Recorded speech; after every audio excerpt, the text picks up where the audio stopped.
Good morning po. Magluluto na tayo ng pag may manok at papaya, tinola.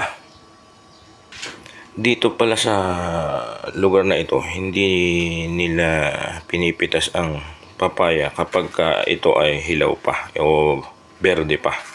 Pero di ba sa atin sa Pinas, mas masarap ang papaya kapag hilaw. Pwedeng gawing atsara, pwedeng gawing tinola. Simulan na. Bali ito, kagabi pa lang nilabas ko na galing sa rep para hindi na frozen. Tapos syempre, kailangan hugasan. Kailangan nyo munang paluhain ang dagta ng papaya. Ayan na po. Lumuluha na ang dagta. Pero dapat matanggal nyo lahat. Kaya ang gagawin nyo, kakaskasin nyo yan, ganyan. Kakaskasin nyo yan, ang kakaskasin hanggang maubos ang dagta. Ayan na po. Yan.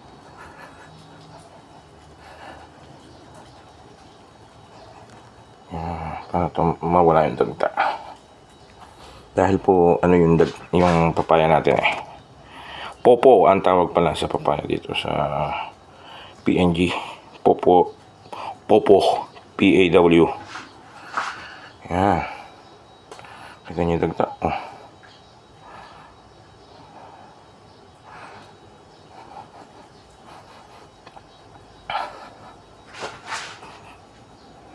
Muluha pa din yung papaya natin.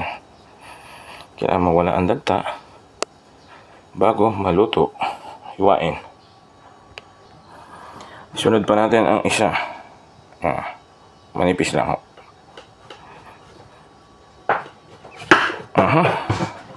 After mahiwa, siyempre tutulo na dagta niya. Buti na lang nanonood ako sa ina ko noon nung nagluluto siya ng mga tinola.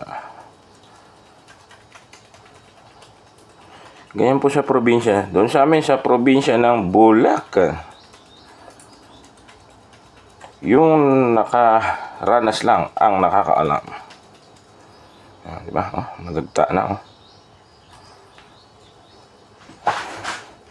Sa sayote, ganito din ginagawa. Pero mas masarap ang papaya. Tinola na papaya. Sige po. Susunod natin gagawin, siyempre, babalatan na.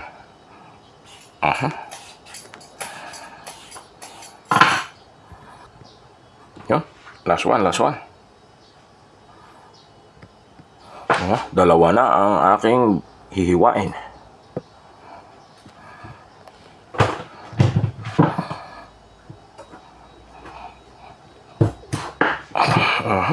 Diba? Murang-mura. Yang papaya, yang popo.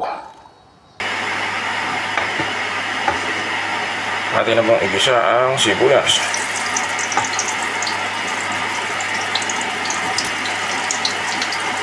Nasama na yung luya.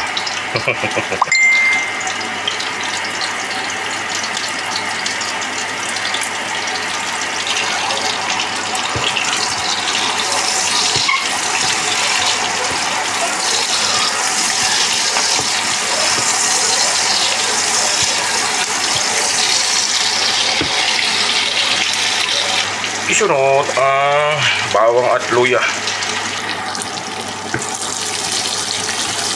Bawang at luya.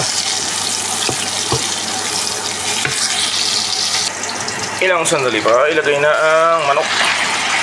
Kakarok chicken.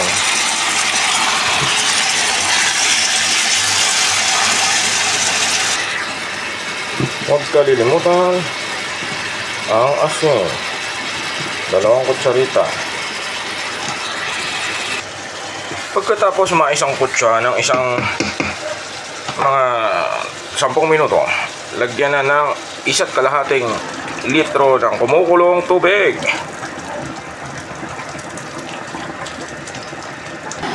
bumalik po tayo sa papaya. Dapat tanggalin nyo itong mga puti-puti na to. Ayan, kayurin nyo. Kasi mapakla yan. Mapakla. Mapait. Bitter. Sa huli. Tanggalin din po yan. Tanggalin yung maputi na yan. Mapait yan. Mapait. Ano po? Hiwain na ang papaya. Parang mali ang hiwa ko. Bahala na.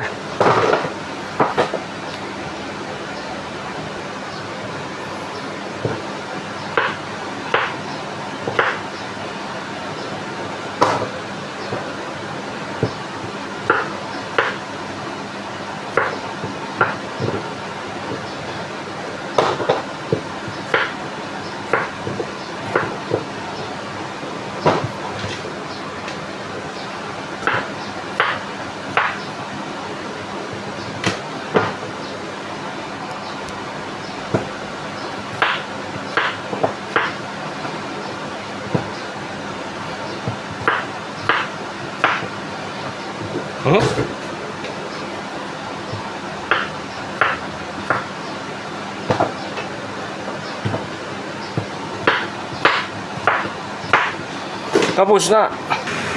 Ayun, matapos po banlawan ng para papaya o popo. Ilagay na sa kawali na niluluto. Tinola. Atin na pong takpan. Hintayin kumulo. Luto. At ayun na nga po, kumukulo-kulo-kulo na. Malapit nang maluto ang aming patsambang tinolang manok. Sige po.